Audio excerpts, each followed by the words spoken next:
for Wednesday, the one day a week where logic clocks out early, common sense ghosts us, and reality decides to freestyle without a script.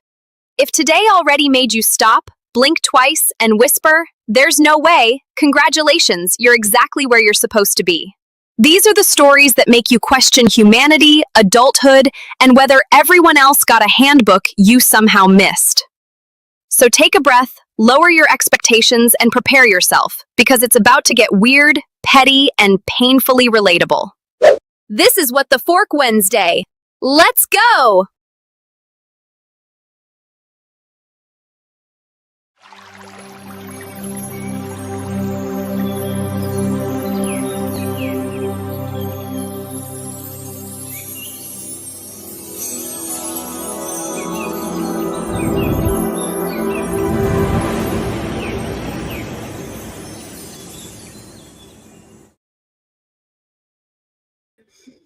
Hi, how we doing? I'll be doing good. All right, welcome in, besties. You know I love y'all. Listen. Welcome in, it's Ask B, and today, is What the Fork Wednesday, okay? The show where we gather midweek, take one long look at reality, and collectively agree that none of this makes sense anymore. Now, if you're just getting here, go ahead, settle in, say hey in the chat, tell me where you're watching from, and let me know on a scale of 1 to what the actual fork your week was like. Because if today already felt weird before noon, you are among friends, okay? What the Fork Wednesday exists for one reason. Some things happen in life that don't require advice or healing or growth. They require witnesses. This is that room. There are those stories, the kind where you replay it later and still can't believe it was real. This is the show where grown adults act brand new. Technology turns on us personally, and common sense is nowhere to be found. Nobody's fixing anything today. We're just telling the truth and laughing so we don't scream about it. Now, if you're new here, this is Ask B. We read real letters from real people, and I respond honestly, humor included. Some days are thoughtful, some days are deep. And then there's, Wednesday. Wednesday is unhinged on purpose. And yes, if you noticed, we got a little extra chaos in the building today. You met VB in the cold open. Well, she'll be popping in to read the letters and help us keep things moving because apparently reality needed a backup today. So here's today's works. We're going to kick off things with a quick story of my own because something always happens early in the week that sets the tone. And this week did not disappoint. After that, we're going to roll into our first letter. And that's where VB will jump in. If you got a What the Fork moment of your own, feel free to drop it in the chat. I'm not promising we'll solve anything, but I am promising you'll feel less alone. All right. Deep breath. Let's get into it because if this week has taught us anything, it's that expectations are extremely dangerous. So, hold up. Now then. All righty. Before we get into letters today, every day, I want to share something that's been sitting with me for a little while. And it didn't start funny. But it ended funny, okay? Which honestly feels very on brand for a Wednesday, right? You never, ever have something happen in your life that doesn't make sense years later. I mean, ever. Like at the time, all you can feel is irritation or hurt. And then one day, your brain finally connects the dots and you're like, oh, that's what that was about. This isn't a big dramatic moment. Nobody yelled. Nobody stormed out. It was just one of those slow realizations, that sneaks up on you and it makes you laugh at all the timing of it all, And what makes it true, what the fork moment is that it involves grief, the internet, bad timing, and the universe having absolutely no chill. So let me tell you what finally clicked for me, right?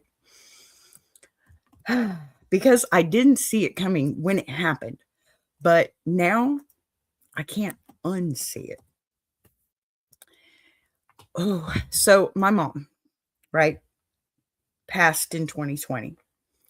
I don't know how else to say this except that the timing was aggressively wrong. Because right around the same time the internet collectively decided to turn the name Karen into a cultural phenomenon, not a nickname, not a joke you hear once or twice, a full-blown personality type, memes, videos, public shaming, and my mom's name was Karen. At first, I was furious, okay? And not in a dramatic way, in that quiet, simmering way where everything feels personal, even when you know it technically really isn't, right? I remember scrolling and thinking, are y'all serious right now? Because I was already grieving, already raw, already trying to keep my footing. And suddenly, every other post felt like it was poking a bruise I didn't ask to have touched. It honestly felt like the universe was testing me just to see how much I could carry at once. But grief does this thing where if you sit with it long enough, it starts rearranging the furniture inside your head. And eventually, I stopped reacting to the name itself and started thinking about my mom as a person, not the version I lost, okay? The version who lived. And that's when it hit me, almost against my will, that my mother was absolutely a Karen. Not the internet version, okay? The original, the blueprint. My mom was strong because she had to be. She and my grandmother, they both raised me. She was a single mom for most of my life.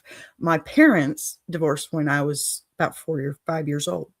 And when you grow up watching, how she didn't complain because she was bored or entitled. She complained because things mattered.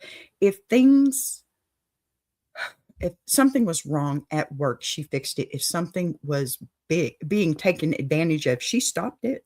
She stepped in. If her family needed protecting, she didn't hesitate. She wasn't loud for attention. She was loud for results. And if a manager needs to be involved, trust me, the manager was getting involved. The more I thought about it, the more I realized she would have owned the meme era completely. She would have laughed her ass off at it. Seriously, she would have sent me screenshots and say, well, they're not wrong. She would have. She would have made jokes about it at dinner. She would have leaned into it with zero shame because she knew exactly who she was. And I hate admitting this, but it took me almost 5 years to get there emotionally because the truth is, the name thing wasn't happening in isolation. It was happening on top of loss after loss after loss. Between 2019 and now, I've lost so many people that sometimes it feels unreal when I list them out. My mother, my mother-in-law, my father-in-law, my sister, a stepdad, a best friend, 2 uncles, and aunt. It was like every time I got my footing back, life came through and said, actually, not yet. And somewhere in the middle of all that chaos, I almost lost myself too. I survived a flesh-eating bacterial infection in my arm. 27% survival rate, guys. It's not a sentence you ever expect to casually say out loud, right? And even that felt like it got swallowed by everything else that was happening. There wasn't time to process one thing before the next thing showed up. Then a few months ago, my husband had a heart attack. And suddenly the floor drops out again, and you realize how thin the margin really is between normal life and everything changing overnight. So yeah, relationships get complicated in seasons like that, okay? I'm the oldest of 6 on my dad's side. I'm not as close to them as I'd like to be, but I want to be. I'm working on it. I'm trying to get a vehicle running so I can see my dad. He just had back surgery, but life has this way of stacking obstacles when you're already tired. And none of it is dramatic, okay? None of it is anyone's fault. It's just heavy. And here's what the fork part I'm sorry, here's the what the fork part of all this nonsense. None of it makes sense when you zoom out. There's no storyline. There's no lesson neatly wrapped in a bow in this. It's just life being loud and relentless and occasionally ridiculous about its timing. But when I think about my mom now, I don't think about the memes first anymore. I think about her standing there, arms crossed, completely unbothered, saying exactly what needed to be said and not apologizing for it.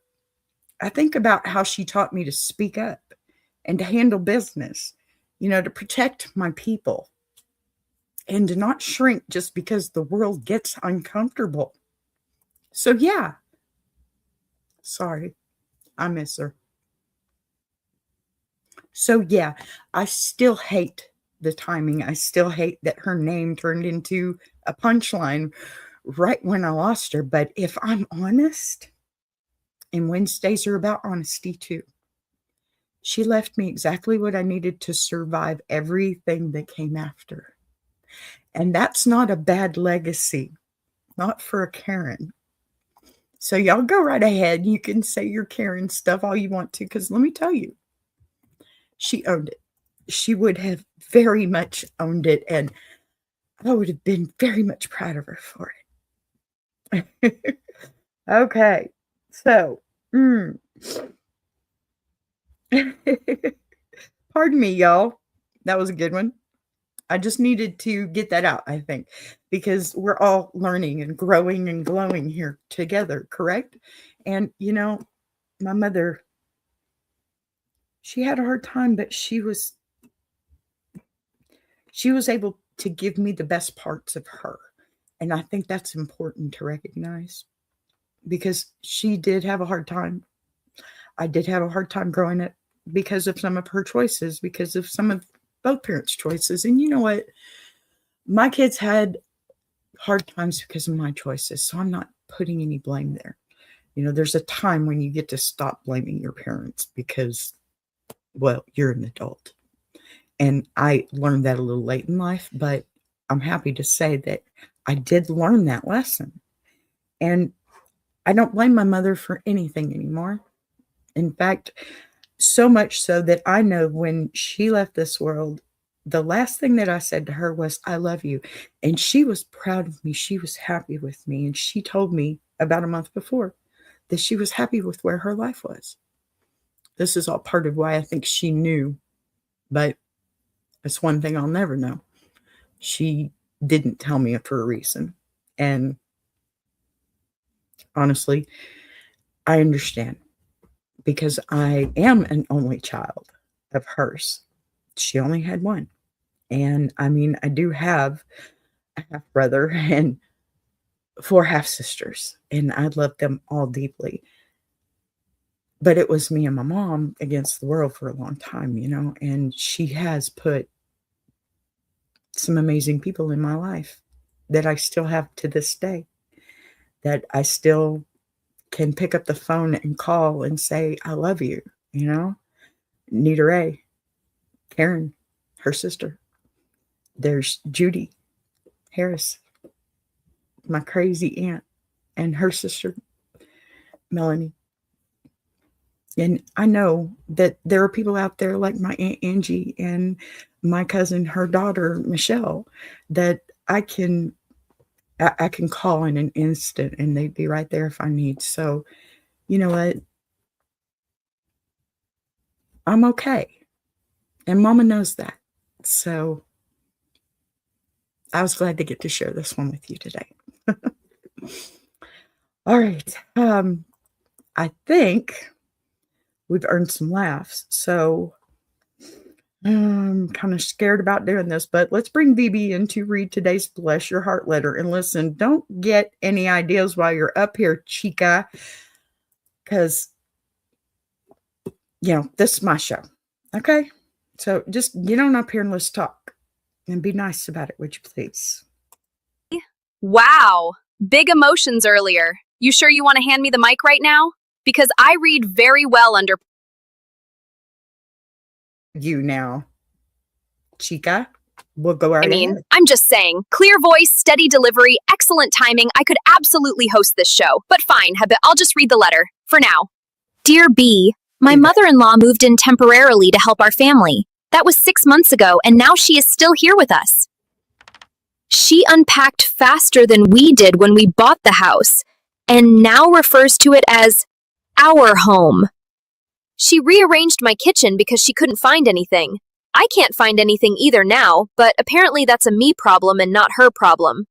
When I tell my kids no, they immediately go ask Grandma. She says yes, smiles sweetly, and then tells my husband I'm being a little harsh.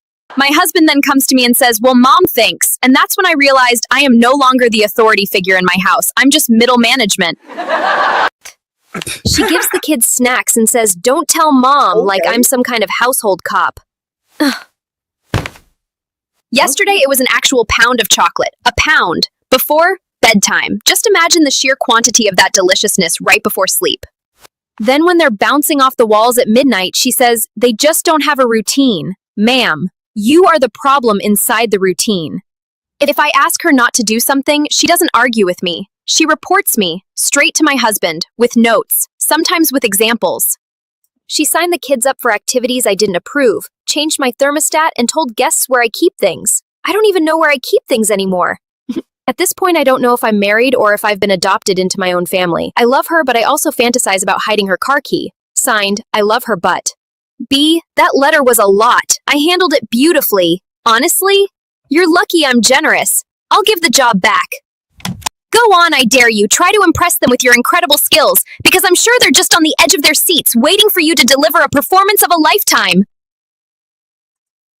For Wednesday, the Really one day a week where No, let's stop that. You don't need to do that again. Oh my goodness. Chica, you got a little bit of sass in you. First of all, before we even get into this, don't get any ideas, VB. You read one letter clean and suddenly you're eyeing my seat like it comes with, I don't know, benefits. Everybody relax. I'm still very much employed here. Now, let's talk about what we just heard, because what this woman is dealing with is not help. It is not support. It's not somebody just trying to be kind. This is a slow, polite casserole covered takeover, okay? And it happens so quietly that by the time you realize it's happening, you're standing in your own house wondering when exactly you stopped being in charge. Here's how this always starts. Nobody ever moves in and announces, I'm about to undermine your parenting and destabilize your marriage. No, they say things like, you got a lot on your plate, or I just want to help with the kids, or I'll stay out of the way.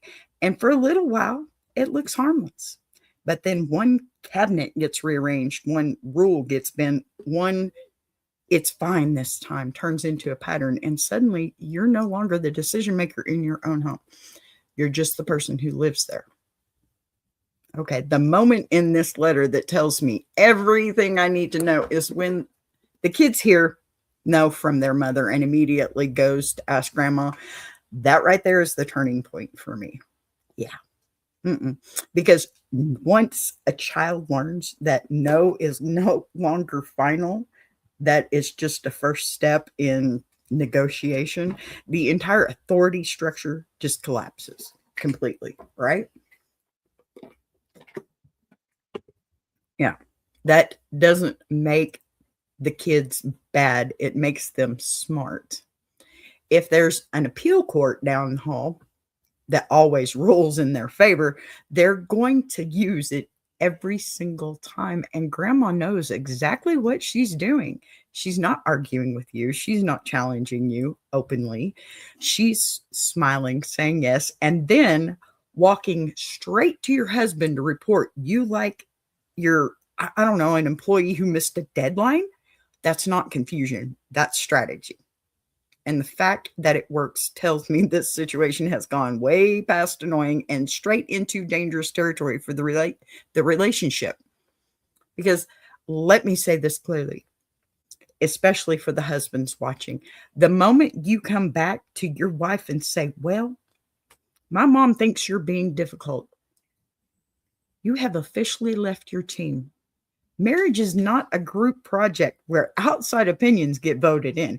You do not scold your wife in her own home because your mother is uncomfortable with boundaries. That's not keeping the peace. That's handing authority to the wrong person and wondering later why everything feels tense. Now let's talk about the don't tell mom snacks, because that one deserves some attention. Okay. That is not grandma being sweet. That is not bonding. That is sabotage with sugar. You do not hand children a pound of chocolate before bedtime and then stand there shocked when they are feral at night. Okay. That's not a mystery. That's science. And then to turn around and say they just don't have a routine while actively destroying their routine. Take a breath. I've got to. That takes a level of confidence I almost have to respect. Add in the thermostat. Okay. With me, straight, no.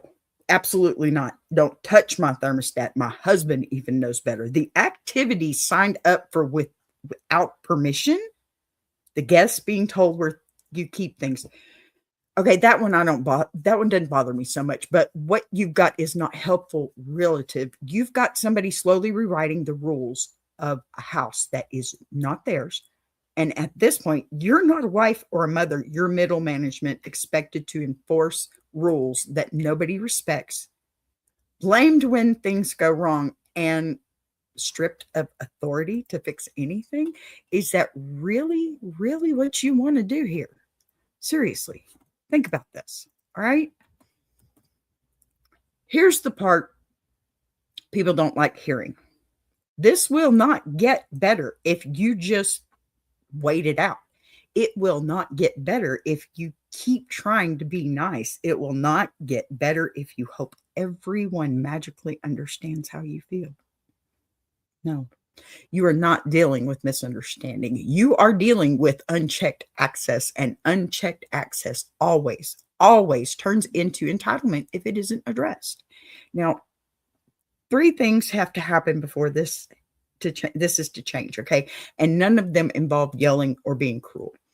First, your husband has to choose the household, not you versus his mom, the household. That means shutting down the reporting system immediately. Parenting concerns do not get funneled through him like a complaint department.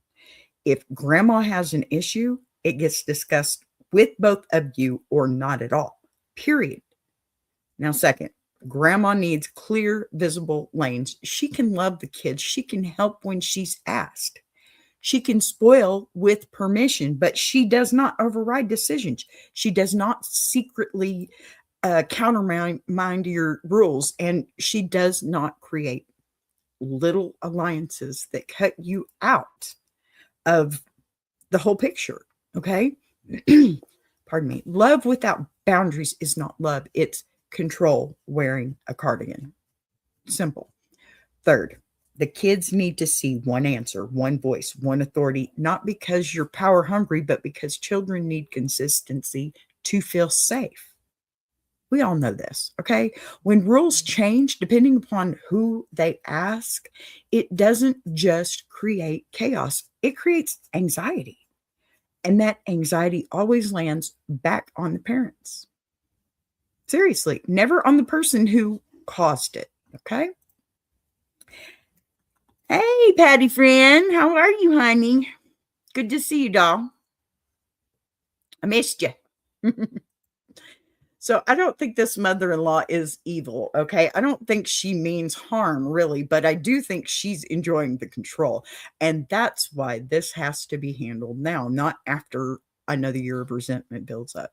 Not after you explode over something small, and not after your marriage quietly erodes under the weight of unspoken anger. You are not wrong for being upset. You're not dramatic. You are not too sensitive. And listen, you're reacting appropriately to losing authority in your own home. Take your house back. Have the uncomfortable conversations, reset the rules. And if grandma doesn't like it, honey, she can be mad lovingly from somewhere else. And BB, don't get too comfortable. I handle hostile takeovers professionally. Do I still what? Sniff powder. That's adorable. That's certainly not me. Anyway, Bill the man, you're back. I remember you. Please be respectful. Okay, so now we're going to have a little break so that VB can get an attitude adjustment. Yay. Enjoy. I'm out of here for a minute.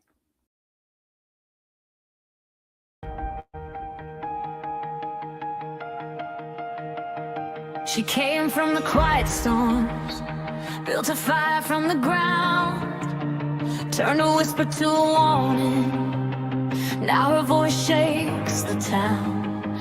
Every setback was a lesson.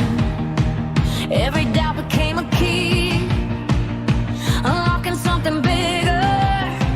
That's the rise of Boss B. When the lights go low, her vision hits high. She built a whole damn network off a promise and a try. Every sunrise, every moment, she's stacking legacy. This ain't just a channel, this is BBTV.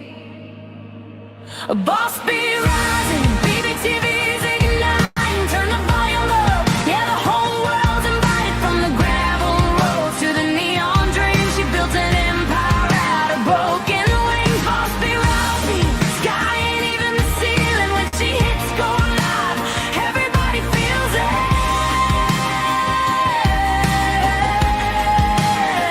She's the queen of the comeback, the storm in the stream, crafting stories out of heartbeats, making visions out of dreams. Got thunder in the hustle, got a voice that cuts clean. Every mic she touches turns to power unseen.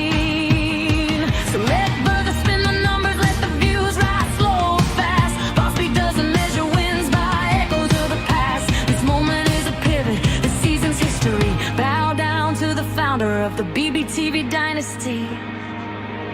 Boss B rising, BBTV's igniting. Turn the volume up, yeah, the whole world's invited. From the gravel roads to the neon dream, she built an empire out of broken wings. Boss B rising, sky ain't even the ceiling. When she hits go live, everybody feels it.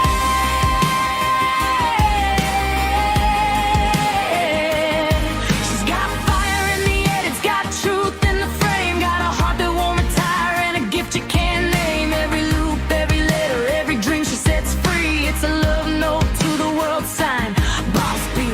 And the world keeps watching as the numbers climb, but she's counting all the moments, not the dollar signs. From the late night grind to the daylight scene, she's building something bigger than the algorithm's dream. Boss B rising, BBTV shining. Her story's rewriting, a legacy in real time.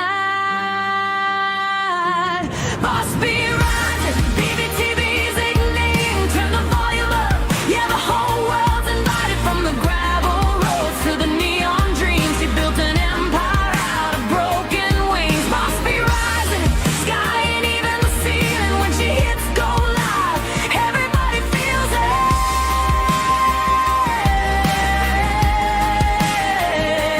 BBTV, where the stories breathe.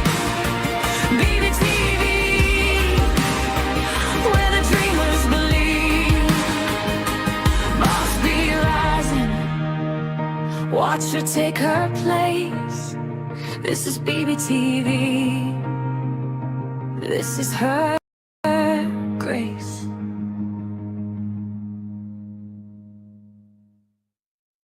Join Boss B for Ask a Bee Monday through Friday, 12 noon Central Standard Time and Jukebox Journey every Saturday, 8 p.m. Central Standard Time.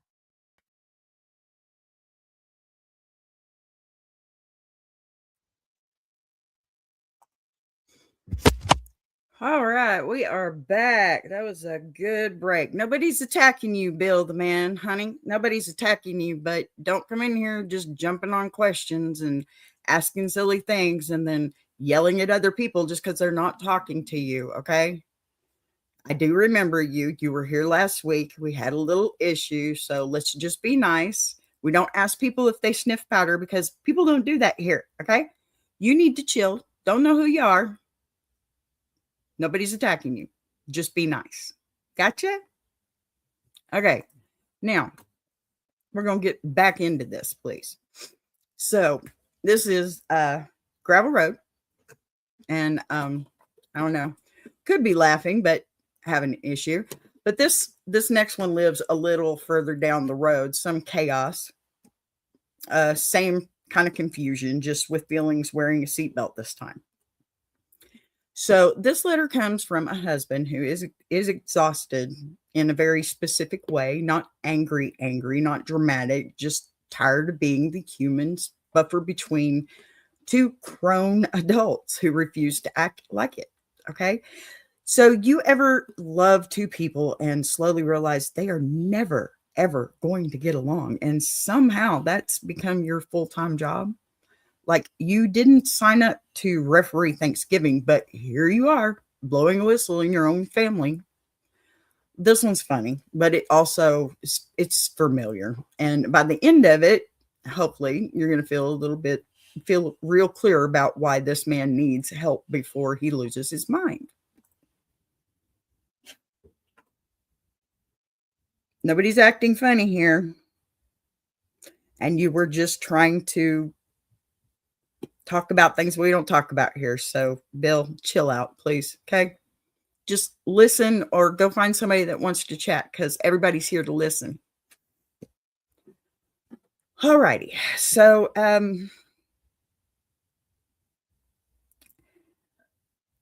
guess we're going to bring BB back up and let her read the gravel road letter. I still have very, very big reservations about this chick, but let her go. Writing because my father does not like my wife. He never has. He didn't like her when we were dating, when we got engaged, or when we got married. He tolerated her. Loudly. He calls her by the wrong name on purpose and introduces her as my son's wife like he forgot her name mid-sentence. He compliments everyone at dinner except her, then asks why she's quiet. When she talks, he sighs. When she laughs, he rolls his eyes. When she cooks, he eats and says, "Well?" My mother used more seasoning, sir. Your mother is still alive, so go ask her for the recipe, right recipe. He gives advice nobody asks for, critiques how we live, and then pulls me aside to say things like, you could have done better. Like I was shopping, not falling in love. Here's the problem. I used to defend her every time, but lately I've noticed she just smiles and lets it happen. She doesn't push back, she doesn't do anything. Because now my dad thinks his behavior is acceptable. He thinks silence means agreement. And I'm realizing I might have accidentally trained him by handling everything myself. But B, I'm gonna be honest, she's not perfect either. She vents to everyone but him. She waits until we're alone and uploads everything on me like I'm customer service. Family dinners feel like a hostage situation. My dad is rude. My wife is checked out. I'm sitting here wondering how I became the emotional middleman for two adults. I love my wife, I really do. But I am starting to resent my dad for being awful and my wife for letting it continue. I don't know who I'm supposed to be mad at anymore. Signed, who do I choose? This is truly a perplexing situation that requires careful consideration. BB, I could answer this, but then I'd actually be running the show, and that feels like a lot. I'll give it back to you. Handle it gently. Chick! What is up with this chick? She's AI. She's trying to take my job. All right. Well, let's answer this one. First of all, BB, thank you for the assist. You can clock out now. And sir, the letter writer, okay, come sit by me for a minute because I need you to hear this without getting defensive. What you're describing isn't just family tension. It's not just my dad's old school or my wife's sensitive. What you're living in is a slow erosion of respect. And the reason it feels so exhausting is because you're standing in the middle trying to absorb the impact instead of letting it land where it belongs. Let's start with your father.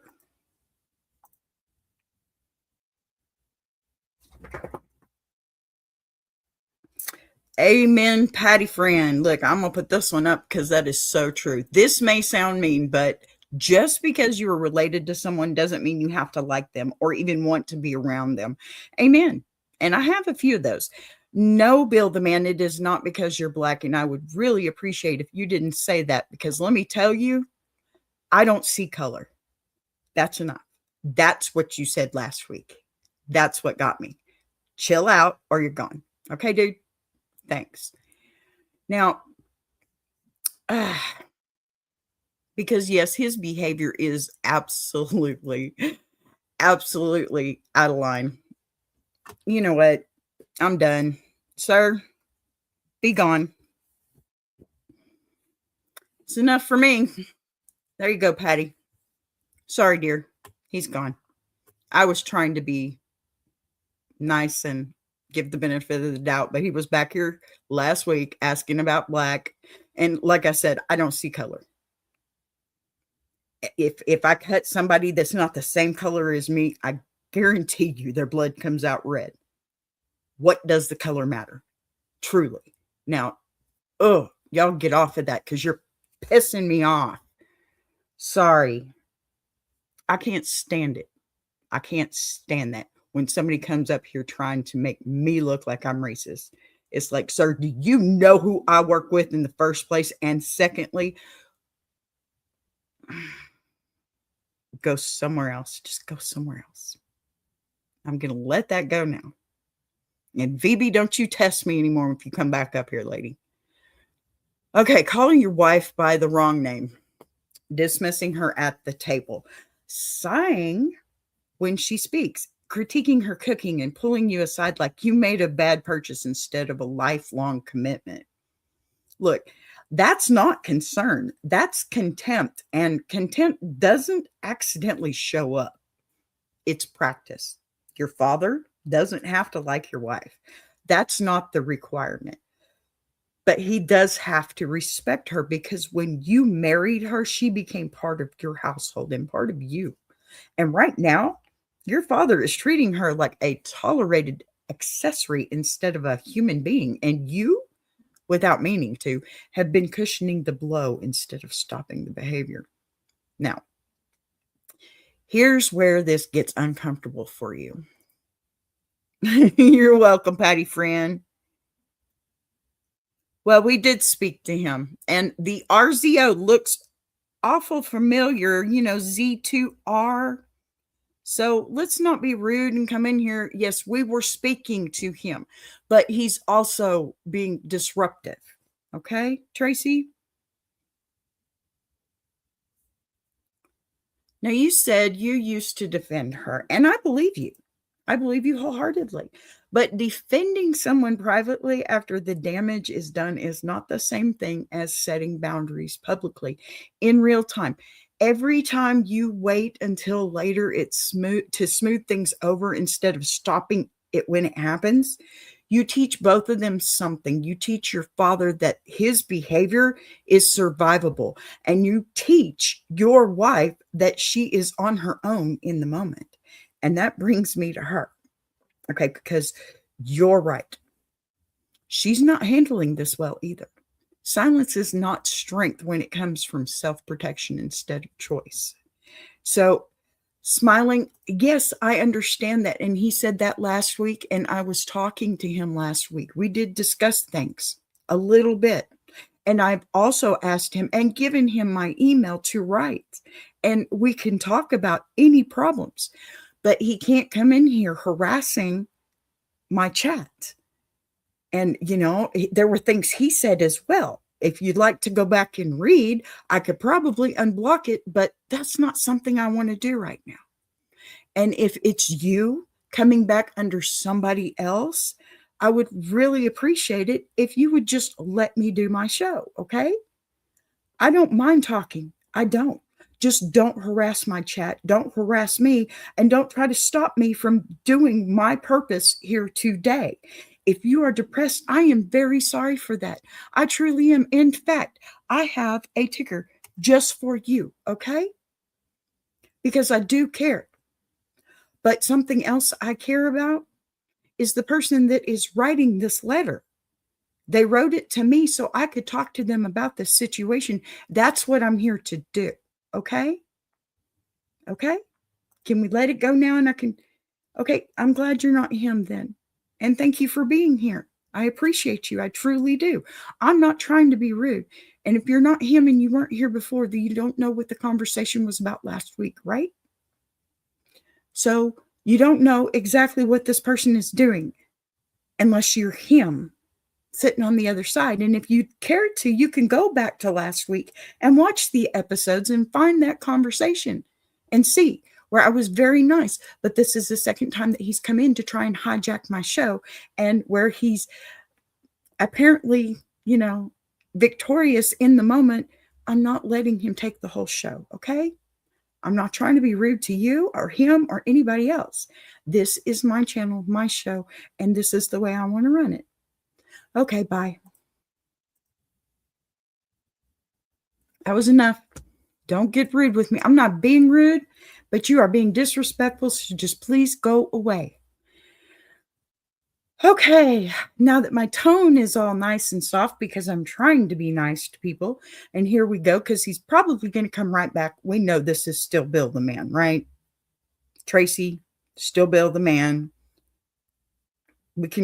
I can do this all day, if it comes up again, I'm just going to start banning, because I'm not playing this game. I've been in here for 42 minutes now talking about things that I want to talk about on my channel and on my friends' channels that like it too. So if you want to come back and cause some more chaos, expect to be banned. There's no question about it. Now, I'm going to start back here where I was trying to finish. Patty, I love you, honey. Thank you for sticking with me. I'm very sorry for the idiots that show up here. Yes, I said that. Now, smiling through disrespect, okay, doesn't make her the bigger person. It makes her invisible.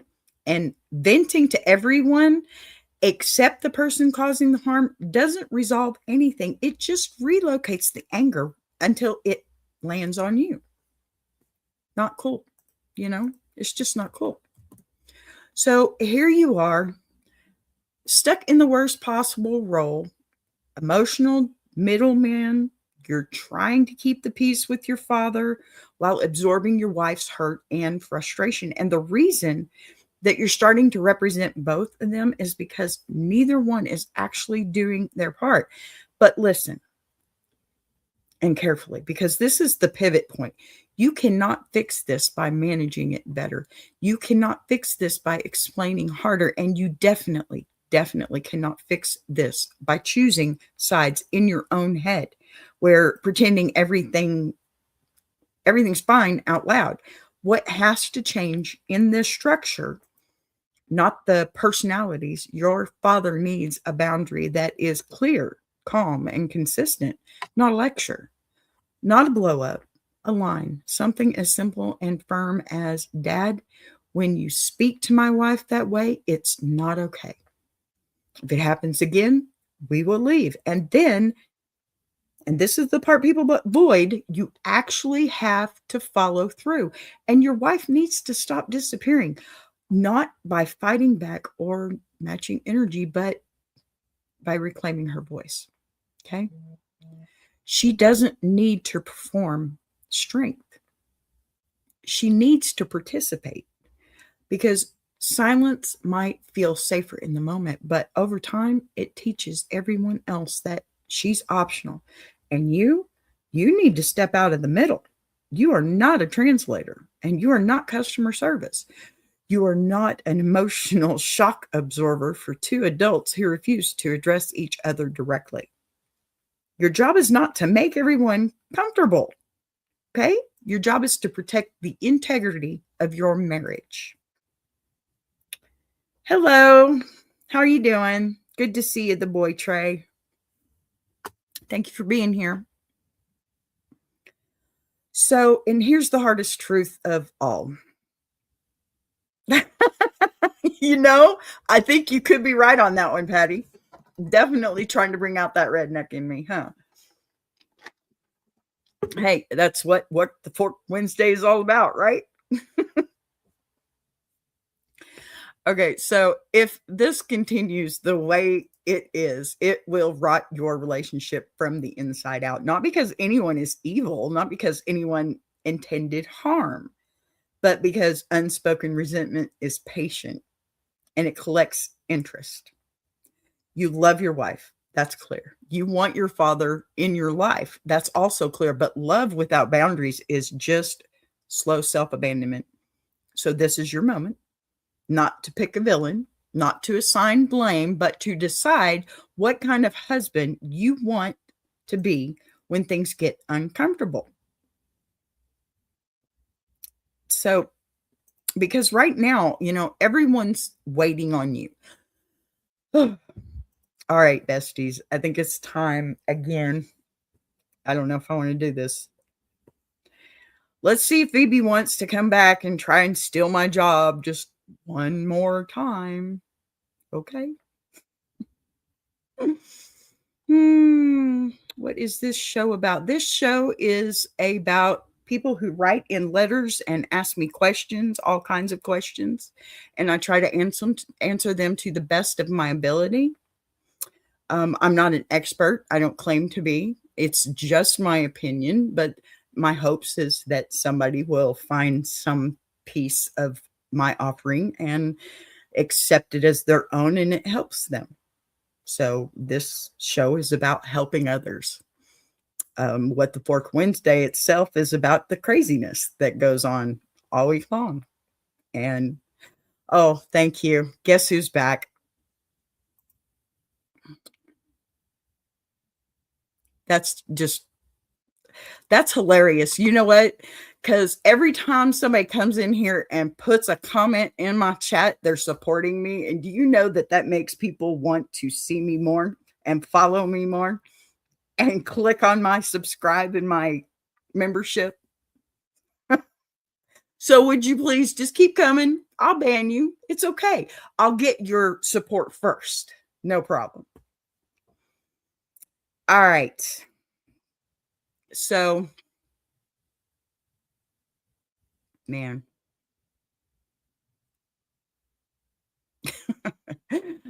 People make me mad. You know that you're amusing me. I'm telling you, this is amusing as hell. Anyway, we're going to bring Phoebe back up here. She's going to do a little promo for me, so y'all enjoy. Right. She asked me to come back and handle this part, so here we go. I'm ready to take on the challenge. If you're enjoying this show, subscribing is the easiest way to support what's being built here on BBTV. You'll see the join button right next to subscribe. No pressure, no expectations, just an option for people who want to support the channel in a real way. We're live weekdays at 12 p.m. Central, and each day has its own focus. Same honesty, same voice, just different conversations depending on the day. And if you've got a story you want to share, send it in. Anonymous is always fine. All right, that's my part. I'll let her take it from here.